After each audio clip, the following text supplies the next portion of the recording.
भगवान श्री कृष्ण ने गीता अध्याय 7 में ज्ञान विज्ञान योग के बारे बताया है। वीडियो को पहली बार देख रहे हो तो चैनल को सब्सक्राइब कर लो ताकि ऐसे ही जानकारी वाला वीडियो आपको सुनने को मिलता रहे। चलो आगे कृष्ण की वाणी सुनते हैं।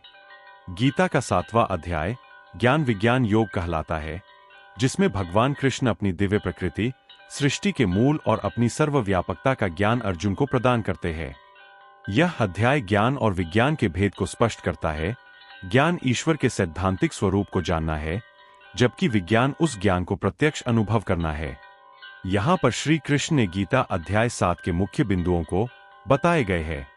पहला है ईश्वर की दो प्रकार की प्रकृति द्वयम। भगवान कृष्ण बताते हैं कि उनकी दो प्रकार की प्रकृतियां हैं। दूसरा है अपरा प्रकृति, जिसे भौतिक प्रकृति कहते हैं। इसमें पृथ्वी, जल, अग्नि, वायु, आकाश, मन, बुद्धि और अहंकार, ये 8 तत्व शामिल है।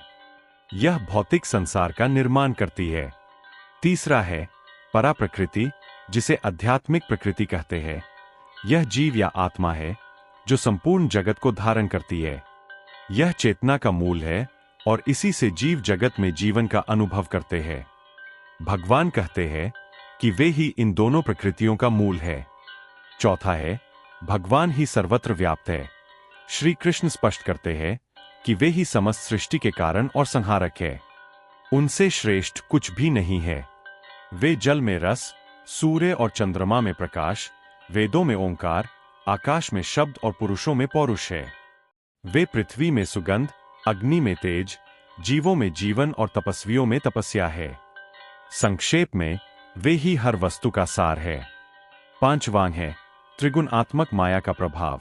भगवान श्री कृष्ण आगे बताते हैं कि उनकी दैवी शक्ति, जो 3 गुणों सत्व, रजस, तमस से बनी है, अत्यंत दुर्लंघ्य है। यह माया मनुष्य को भ्रमित करती है और उन्हें भगवान के वास्तविक स्वरूप को जानने से रोकती है। छठवां है भगवान को कौन जानते हैं और कौन नहीं। सातवां है 4 प्रकार के पुण्यात्मा जो भगवान का भजन करते हैं। भगवान 4 प्रकार के लोगों का वर्णन करते हैं जो उन्हें भजते हैं। आर्त, दुख में पड़ा हुआ, जिज्ञासु, ज्ञान की इच्छा रखने वाला, अर्थार्थी, धन की इच्छा रखने वाला, और ज्ञानी, जो भगवान के वास्तविक स्वरूप को जानता है। इन सब में ज्ञानी भक्त सबसे श्रेष्ठ माना जाता है। 8वां है 4 प्रकार के पापी जो भगवान को नहीं भजते। इसके विपरीत वे 4 प्रकार के लोगों का भी उल्लेख करते हैं जो उन्हें नहीं भजते। मूर्ख, नराधम, मनुष्यों में नीच, माया द्वारा जिनका ज्ञान हर लिया गया है, और आसुरी भाव को धारण करने वाले। 9वां है अन्य देवताओं की उपासना और उनका फल। कृष्ण कहते हैं कि जो लोग अपनी अपनी इच्छाओं से प्रेरित होकर अन्य देवताओं की पूजा करते हैं, वे भी वास्तव में उन्हीं से, भगवान से शक्ति प्राप्त करते हैं। लेकिन ऐसे लोगों की बुद्धि अल्प होती है, क्योंकि वे नाशवान फल प्राप्त करते हैं। जो अन्य भाव से भगवान की उपासना करते हैं, वे उन्हें प्राप्त होते हैं। 10वां है भगवान की अव्यक्त प्रकृति और मूर्ख लोग। भगवान कहते हैं कि मूर्ख लोग उन्हें केवल मनुष्य रूप में देखते हैं और उनकी सर्वोच्च, अव्यक्त और अविनाशी प्रकृति को नहीं पहचानते। वे नहीं जानते कि भगवान अपनी योग माया से ढके हुए हैं और इसलिए वे सब के लिए प्रकट नहीं होते। 11वां है मृत्यु और जन्म का चक्र। अध्याय के अंत में कृष्ण बताते हैं कि जो लोग वृद्धावस्था और मृत्यु से मुक्ति पाने का प्रयत्न करते हैं, वे ब्रह्मा को जानते हैं, अध्यात्म को जानते हैं और कर्म को भी जानते हैं।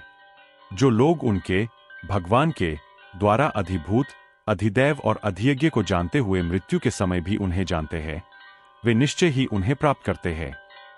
संक्षेप में कहा जाए तो अध्याय 7 हमें यह सिखाता है कि भगवान ही समस्त सृष्टि के परम कारण और परम सत्य है। वे अपनी योग माया से ढके हुए हैं और केवल वही लोग उन्हें जान पाते हैं जो श्रद्धा और भक्ति के साथ उनकी शरण में आते हैं। पसंद आए तो कृपया चैनल को सब्सक्राइब कर लें। वीडियो पूरा सुनने के लिए आपको कोटि कोटि धन्यवाद।